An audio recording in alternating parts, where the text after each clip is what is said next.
Alright. Here we go. Well, shit, howdy.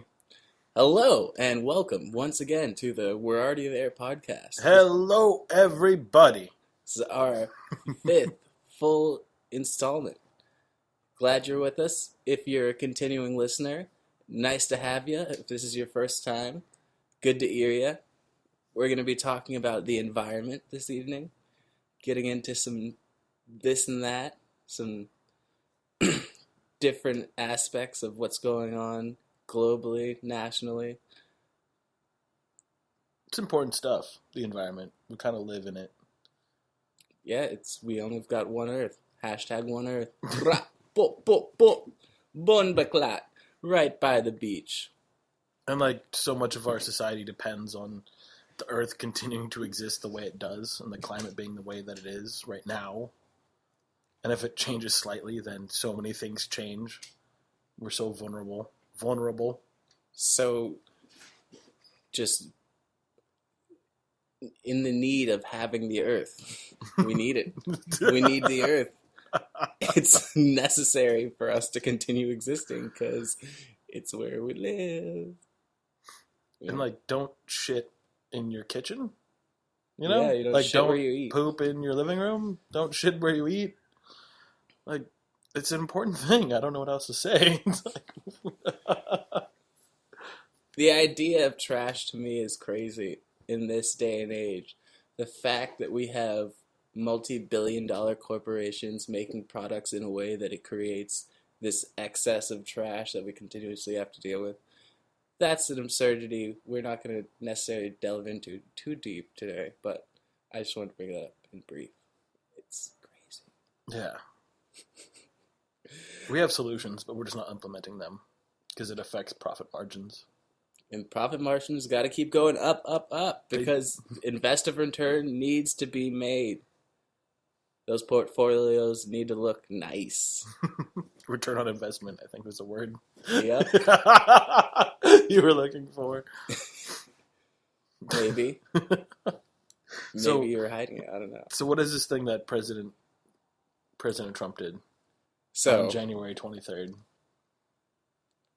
Another delightful ditty from the administration of Trump. A presidential proclamation to facilitate positive adjustment to the competition from imports of certain crystalline silicone photovoltaic cells. Now, what does that actually mean? That essentially translates into a 30% tariff on imported goods revolving around the solar industry coming from particular countries, as mentioned in detail in this particular proclamation. And Martin told me about this tonight, and when he mentioned it to me, the first thought is what the fuck, you asshole? Why are you trying to put tariffs on solar? We need that. And so that was definitely my initial response too. I was like, oh, Trump doing another ridiculous thing. He loves coal, so he's trying to hate on solar. Yeah. But then it made me think, wait, what's the American solar industry like? If we start importing too much of the stuff we need for solar power, are we at a loss? Should we be providing an environment for our own solar industry to flourish instead of importing it from China or wherever else it's coming from? And so we looked into it. And of course, there's no solid answer because it's all it's basically, I don't know. It's as understandable as metaphysics. Unless you have access to all the data, which most people do not. Nobody does. But according to the New York Times, out of the 260,000 people employed in this particular aspect of the solar sector, only 2,000 of those people are making solar panels themselves. All those other 240,000 people are doing another aspect, maybe putting them together in some particular configuration of them. Selling people. I just know there's a lot of people I know that got into just selling solar shit. It's just a huge industry of advertising and just all the nonsense that goes into doing it. And it's no one actually does anything. Everyone's just selling a product instead of producing a product. But it's one of the biggest industries growing now in the United States is the rideshare industry. Pretty much every third person or whatever is driving for Uber. You're constantly behind someone who's in an Uber or a Lyft or whatever other banal ride sharing company you might have in your particular city. Damn. Took me for a spin there. Yeah, I took a quick left turn. I was mainlining this solar panel idea. Yeah, I'm sorry. I was meant to just be a quick aside, and I got a little off the rails there. Because that's what this is about, speaking what's on our mind. But go ahead. As we dove so deeper into this solar thing, we definitely got to thinking, and I think this may be one of the better things that Donald Trump has actually done so far, is to implement this tariff. Because it will most certainly inspire and enable companies that are not abroad, American companies, to begin to manufacture solar panels. Because there's going to be... it's going to cost less to buy domestic if people start to produce. And like the whole plan, like we kind of read it's there's a certain amount that could be imported still without a tariff, so you can start to make prototypes and like build your infrastructure, and like have the material you need to just get started, and then you have to, if you're like a producer of actual, like, I don't know too much about the industry, but like if you're not just making like the raw solar cells, like there's still enough of the product in America to produce solar panels, like the finished product, but it's a 30% tariff, and then it goes down to a 15% tariff after 4 years. So, and there's a certain amount that's not tariffed in the beginning. So it just sounds like a very logical approach to giving American, like domestic companies and producers of the raw materials to produce solar panels a chance to flourish and like actually get it in done these next 4 years and really hit the ground running and be like, okay, boom, this is what we're gonna do. Yeah, because like 30%, that's a fuck you tariff. Definitely a pretty penny. It's not something to just look away from. But then after 4 years, only 4 years, that's nothing. They cut that in half, 50%. It's already gone. Like, that's a very rational approach to this, I think. To business. And Donald Trump is a businessman, and this may be an embodiment of him and his business sense actually doing something good. Now, we may be wrong in our perception of this particular thing. If you have a better understanding of this, let us know. Also, once again, if you're an immortal being and you're out there listening, we'd love to have you on the show. Also, let us know. Yes, please. But I don't want to give any other examples, but I will say that I have a few that I'm working on of things that Donald Trump has done that, like, I don't argue with. It's like, ooh, yeah, that hurts at first, or like that can be misconstrued as like a totally, negative thing, or just a, bad stuff. Just bad stuff. You're but just it's like, oh, Trump, bad, obviously. You're like, oh wait, no, that's just kind of like a change up in how we've been doing things that I don't agree with in the first place. Change can be scary. Yeah. It's hard to change. But that's what the presidency and like the way the government, like, we're supposed to have a major shift in how shit is run every 4 years, 4 to 8 years. Maybe not a major shift, but like a shift. So I'm starting to think, but I don't know. Then I think about like the tax shit he did. But maybe I'm wrong there too, because what the fuck do I know? But I will say I'm starting. It's hard to get that big picture perspective when you're just inside the microcosm. Yeah, and like I don't know. Like I read a lot, and like I'm aware of what's going on in the world. But like, really, what the hell do I know? But I'm starting to think that when he's done in the Oval Office, that we're not going to be worse off. It's or as worse off as I thought thought we and were. perspective. Yeah, Donald But Trump might not be the ruination of America. It might just be an assistant in the continuity of it. I'm not going that far so yet. You know, maybe if he comes out with some other proclamations or what have you that actually does start to have some positive influence on America as a country, then yeah, I might start to agree with you. But it's like we're just barely done with year one, and for me, this is the first thing he's done that might potentially, possibly be good. But as you said, you've got some things that you agree with that he's done prior. Maybe next time we'll have to get more Yeah. in detail. And like to I'm really that. on the fence with the Israel thing because like I love Israel and I guess I'm a Zionist, but like I that's so conflicting. We'll talk about that later. Israel. Skip over Israel for now. that goes deep into my psyche, but like if there's some benefit to Jerusalem being in the capital of Israel, and like I kind of see how it exposed the bullshit of what's going on over there, where Trump is just like, they don't want peace and they don't fucking want peace. These are just a bunch of assholes yelling at each other.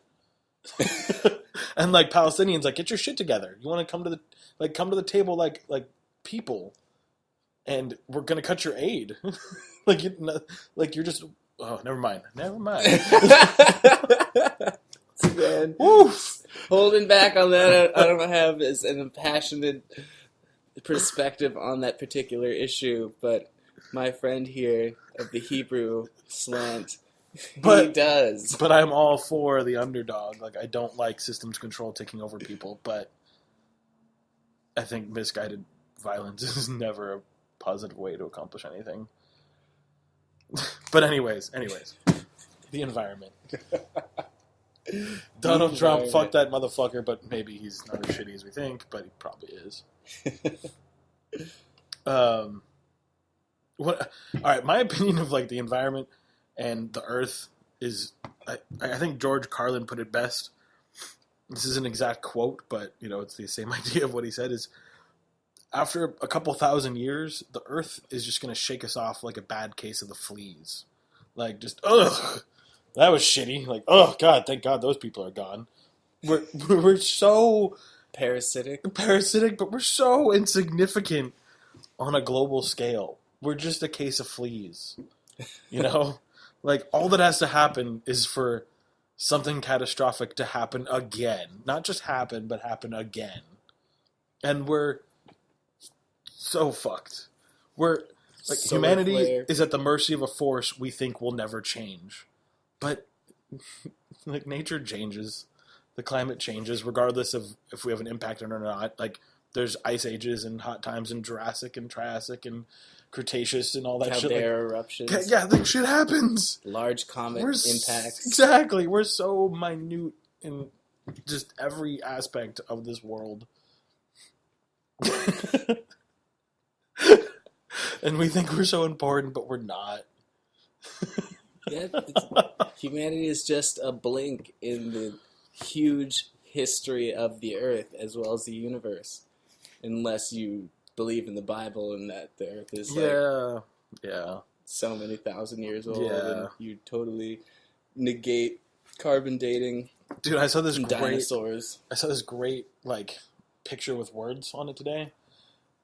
It was meme? Like philosophy. Yeah, it was a meme, but I guess it wasn't a meme. But it was like philosophy is like looking for a black cat in a dark room. Metaphysics is looking for a black cat in a dark room that isn't there. Religion is looking for a black cat in a dark room and saying you found it. And science is like looking for a black cat in a dark room with a flashlight.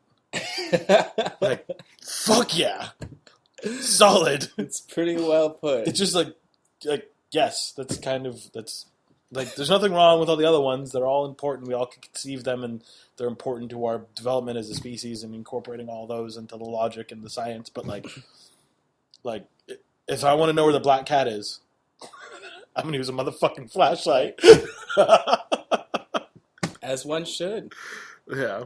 Because otherwise you're just bashing around and everybody knows cats have a really innate sense of touch and feel, and they'll just scamper around you all day. Exactly. just like. But yeah, we're pretty insignificant in the scope of things. But you were talking about your 200-year plan, Martin. I feel like we need to talk about your 200-year plan. So enough of talking about what the problem is. Not enough people are putting forth a full-scale solution. And this evening, I'm going to put forth a full-scale solution. But before that, I'm just going to rant a little bit about trees. We need them, as well as other things that create oxygen. And if there's any mathematicians listening, or anyone who knows mathematicians, or people who just like doing equations, could somebody please calculate how many biological organisms we need to create the amount of oxygen that sustains our current population, and when we will pass that once the population continues to, well, the population is increasing, but at what point when the population increases that we will surpass the amount of oxygen-producing organisms on this planet with the amount of oxygen that we actually need. That would be cool. That's an important question. Yeah. Hopefully we have that. Just me and you don't know it. Hopefully that's already, like, the indefinite, they're already like, all right, well, we can extract, X billion amount more people before there's not enough oxygen. Yeah. While also cutting down this many more trees. Yeah, and we'll plant these, but then we need to sell coke to, 80% of the population, so we need this water from this thing, so we can't plant those trees. That's what it's all going to come down to. Oh no, did it stop recording? I don't think so, but let's see. Nope. We're good. All right. It's funny, isn't it? I guess because we just hadn't touched it for a while. But anyways, 200-year plan. So yes, this is a 200-year plan. I like to think of it as getting outside our limitations of life in how we make change on this particular planet. So you may only live to be 80, but this is a plan that goes beyond that. It's a 200-year plan to establish free electricity, free communications, free food, and free water and shelter for the entire world. This sounds absurd, I'm sure, to most people. Yes. Preposterous, impossible. Like, I'm excited to just tear your fucking parade apart. First step, though, is the establishment of what I refer to as renewable energy cities. This can be tidal, thermal, solar, wind, whatever new sustainable energy producing source that is come up with anytime soon or in the future. Keep updating this whole plan, keep it fresh, keep it going. But you establish renewable energy cities. And my first thought was solar, so I called it Solar City. The first one, my thought would be in somewhere like Nevada, Arizona, maybe even Alaska, where they have day for a long period of time. But that might not work because it also has night for a long period of time. So I was thinking more of like Nevada. And you would create a city surrounded by solar panels and or in a reasonable distance from enough solar panels to create the amount of electricity needed in this particular metropolis to support all factors of life, like everything. And then these cities would create enough surplus energy to sell back to the state or power company or whomever in order to generate enough revenue to have the best engineers, doctors, scientists, philosophers, whatever. Well, maybe not philosophers. People can philosophize, whatever. They gotta clean the toilets too. Yeah. If you're gonna be a philosopher, you gotta do some janitorial work as well. These will essentially be research and development cities, and the surplus of energy will allow these professionals to live in them and do research. So people would apply to stay 6 months, a year and a half. But this would be a short-term thing where you could come in and work on what I would hope to be the most cutting-edge research in whatever given field that particular person works in. For a certain amount of time, boom, boom, boom, to help to start progress technology and be able to make the whole 200-year plan better and also show people how they could live in an environment that isn't run by currency. And so it just allows people to blossom and engage in their particular fields in the best way that they possibly can.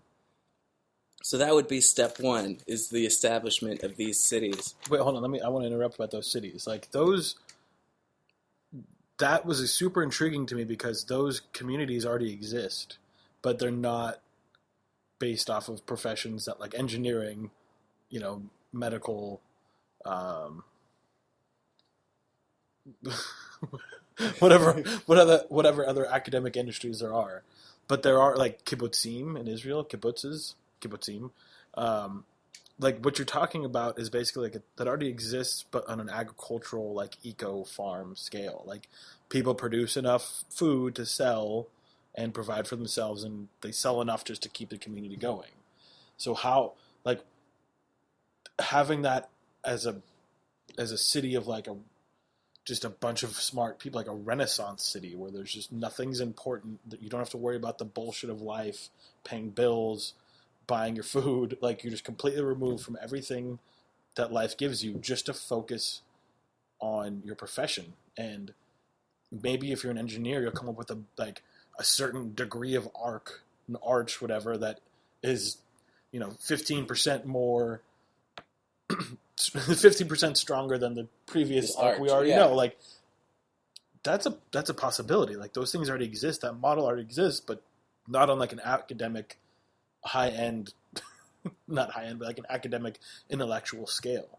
So having like an intellectual community is extremely exciting. I think that's cool, and I think it's possible. It's possible under the 200-year plan. Yeah, it's a 200 fucking year plan. We got a lot of time to figure out how we're actually going to pull it off.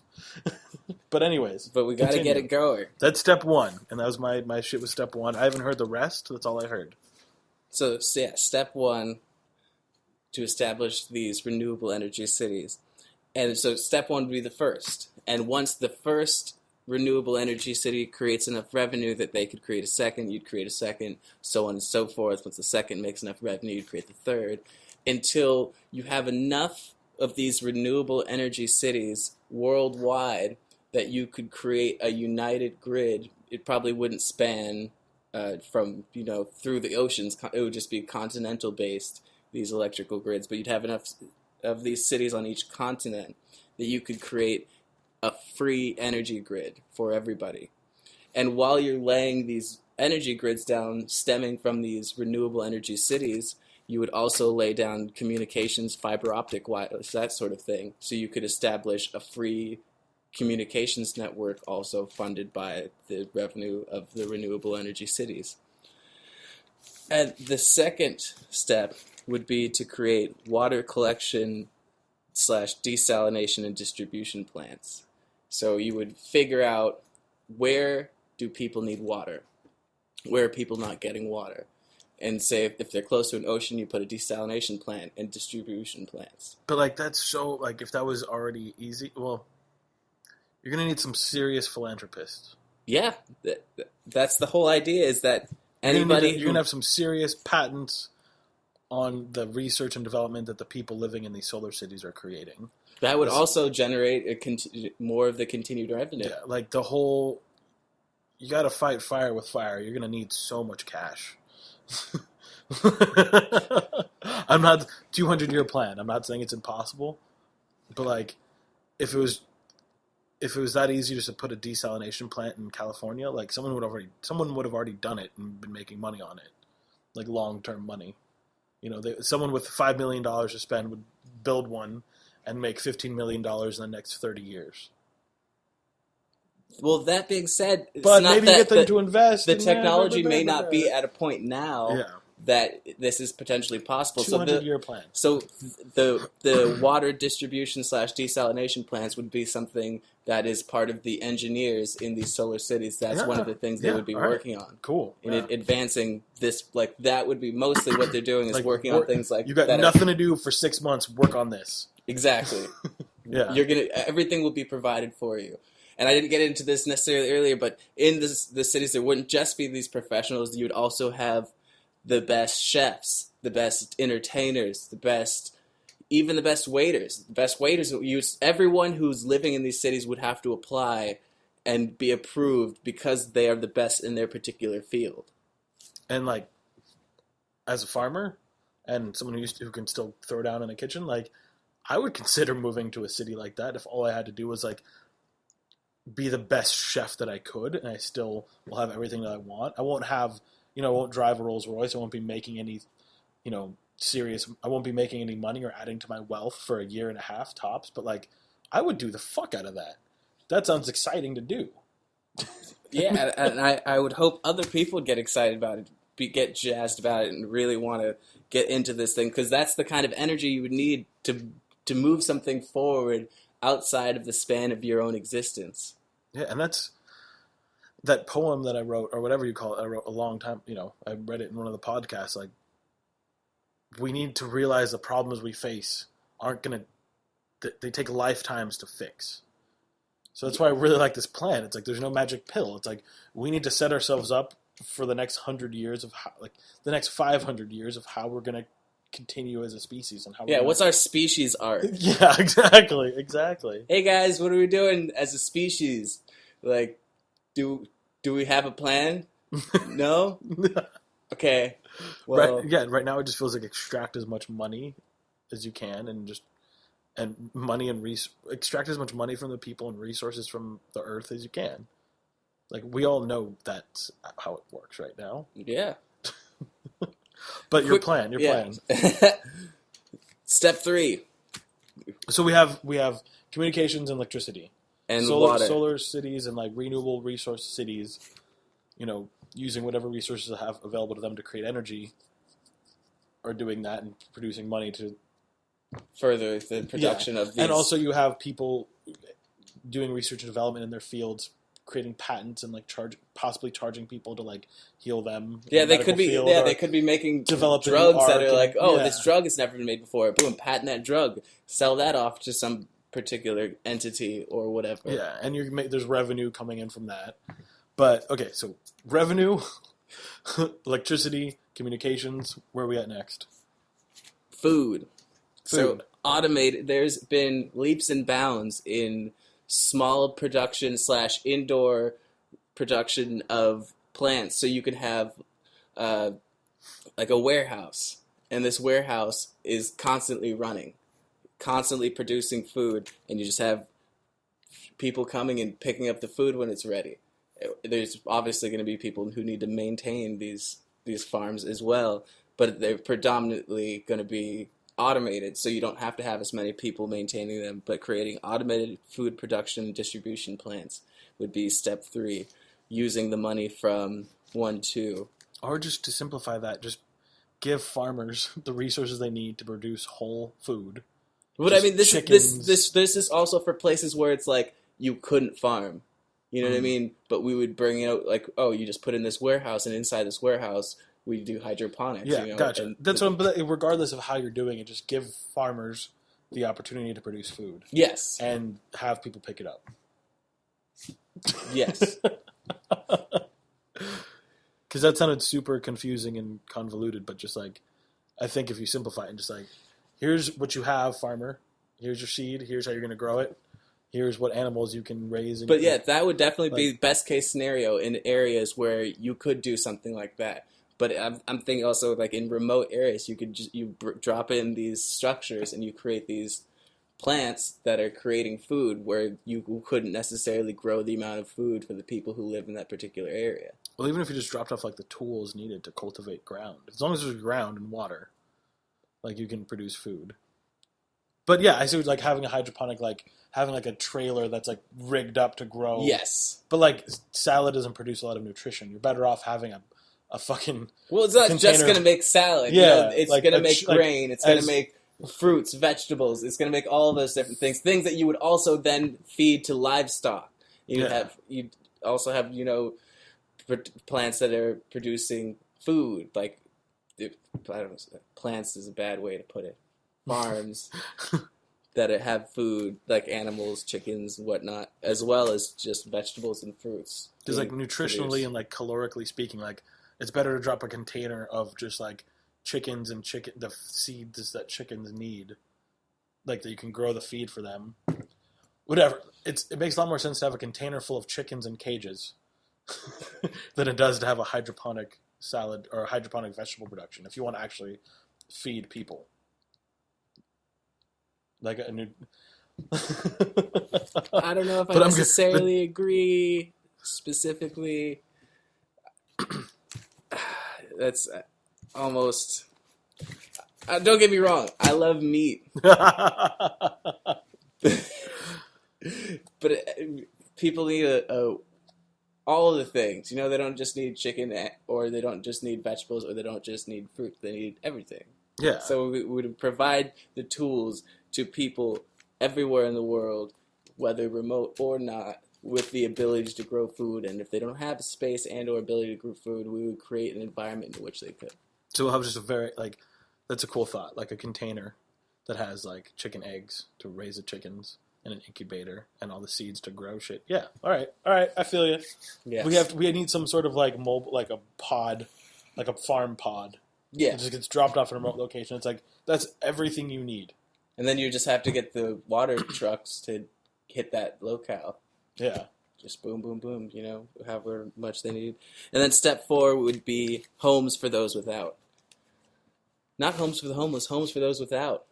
Homeless is such a banal concept because Earth is our home.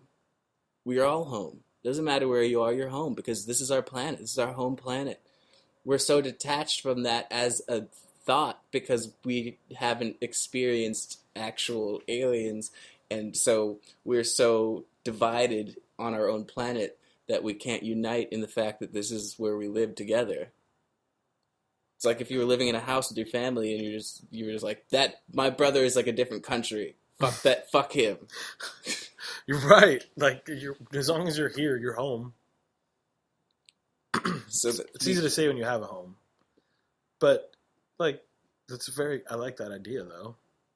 So homes for those without. So using the money generated by the electrical grid, which once you finish the grid, I know, scrutiny. How do you get money from electricity once you provide free electricity from everybody? The patents and whatever. Yeah, exactly. The 200-year plan. Yes. Philanthropists, stop sending fucking Jews to birthright. I don't know why that came out, but it did. Donations. Yeah, it can happen. There's a lot more money spent on a lot more bullshit things. What was it, 296,000 on figuring out if cocaine makes quails horny? Yeah. That was Rand just Paul. Funnel some of that ridiculous research money into researching the existence of our species on this planet. Yeah. There was I wish it was $523,000. Oh, I forget now. Yeah, there's a lot of money spent that doesn't need to be spent. So, like, what Barton's saying is probably more feasible than even I'm willing to admit. But, like, there needs to be a massive upheaval in how funds are distributed. Yes.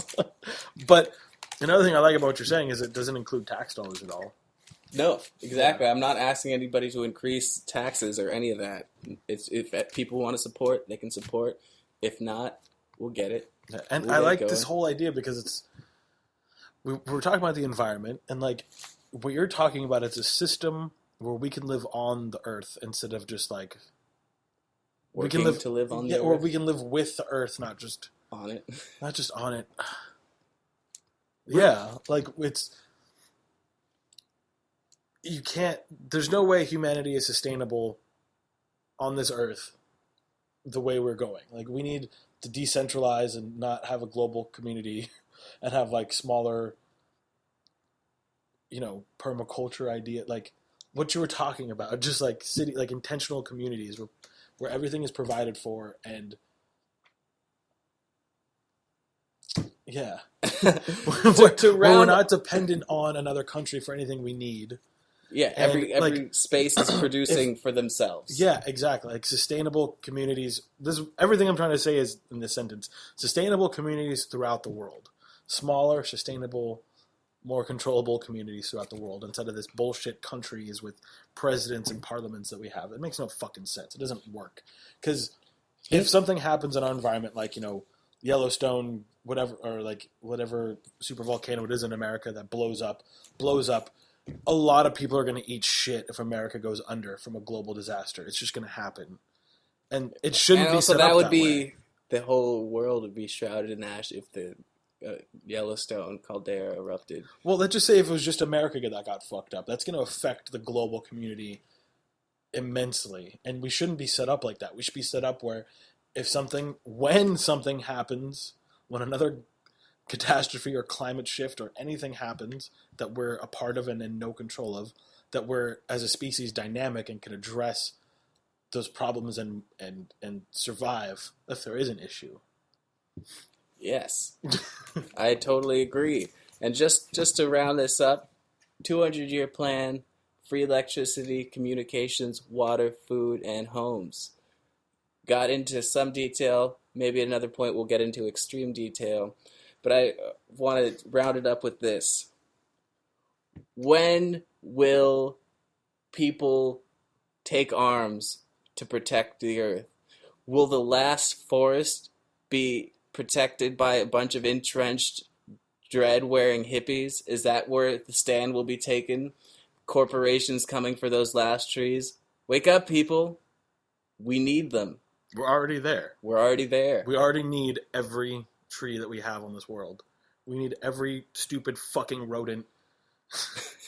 Every goddamn cheetah. We need it all. And there's no more room for losing any more of it. Yeah. Yep. Okay. I think that's going to be it for this week, you guys. Thank you for joining us. This is so much fun. I really enjoy this. I hope you guys are as well. Indeed. Thanks for listening. Hope you had a good time. Nice to hear ya. Nice to hear ya. We'll come at you again next week. Check us out on Instagram, Already There Podcast. We're on YouTube. iTunes. We're on iTunes, motherfucker. We're everywhere. If you like us, we're going to keep doing this. Google Play soon when I feel like caring. I don't know what Google Play is. Go fuck that shit. It's the iTunes for Android. Nobody cares. All right. Sorry, you guys. Cut this shit. See you guys next week. Thank you. See you in the future. Hear you in the future. Boop. In the future.